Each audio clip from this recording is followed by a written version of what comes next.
رفع الیدین تو نماز کا حسن ہے، حضور نے حکم دیا ہے جی، حکم کتنے ہے؟ اور ایک وہ دیوبندیوں کا مولوی ہے، وہ اس کا نام رکھا ہے دلیل کا بے تاج بادشاہ، اس کے تاج کے ساتھ جو میں نے کر دیا ہوا ہے نا، وہ کہتا ہے جی میں اتنے لاکھ انعام دوں گا کوئی رفع الیدین کا حکم دکھا دے۔ سرکار ہم انعام نہیں لیتے، آپ سے آپ کی آخرت کا سوال کرتے ہیں کہ توبہ کریں اپنے اس جھوٹ کے اوپر۔ ہم دکھاتے ہیں رفع الیدین کا حکم بخاری مسلم سے، لیکن پہلے آپ بات کو سمجھیں، یہ ایک مقدمہ ہے۔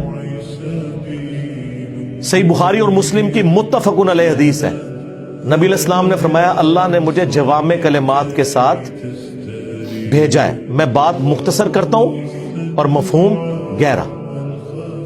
بخاری مسلم دونوں میں حدیث ہے انما الاعمال بالنیات، اعمال کا دار و مدار تو صرف نیتوں کے اوپر ہے۔ اب یہ ایک جملہ ہے، اس کے اوپر پوری کتاب لکھی جا سکتی ہے، یہ ہے جوامع کلمات،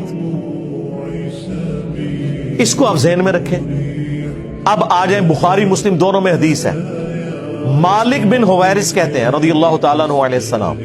ہم چند نوجوان تھے 20 دن کے لیے حضور کے پاس گئے مہمان بن کے،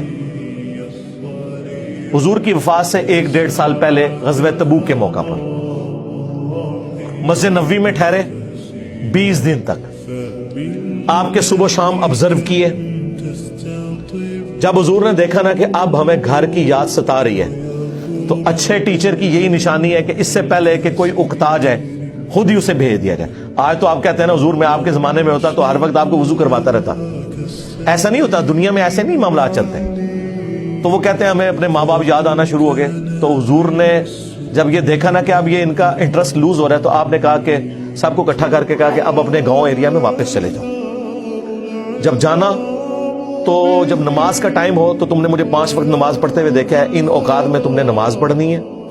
ایک بندہ اذان دے گا جو زیادہ قرآن جانتا ہے اور عمر میں بھی بڑا ہو، وہ تمہاری امامت کروائے، اور صلو کما رأیتمونی اصلی، اور نماز تم نے ویسے پڑھنی ہے جس طرح مجھے تم نے نماز پڑھتے ہوئے دیکھا ہے۔ کلیئر ہو گیا؟ یہ جملہ آپ کسی انٹرنیشنل عدالت میں بھی لے جائیں تو وہ آپ کے علماء کی جہالت کے اوپر ہنسیں گے کہ اس کے بعد رسول اللہ کو یہ کہنے کی ضرورت ہے کہ جب نماز شروع کرنا تو ہاتھ کانوں تک اٹھانا، جب رکوع میں جانا تو ہاتھ کانوں تک اٹھانا،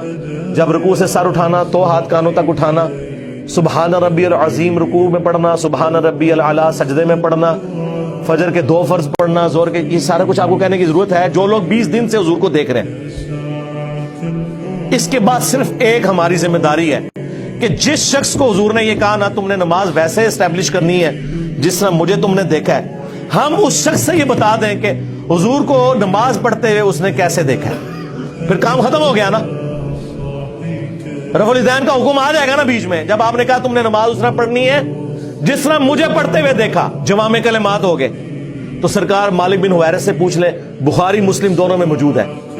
کہ مالک بن حویرث رضی اللہ تعالیٰ عنہ کہتے ہیں کہ جب نبی علیہ السلام نماز شروع کرتے تو دونوں ہاتھ کانوں تک اٹھاتے، بخاری میں صرف ہے کہ اٹھاتے،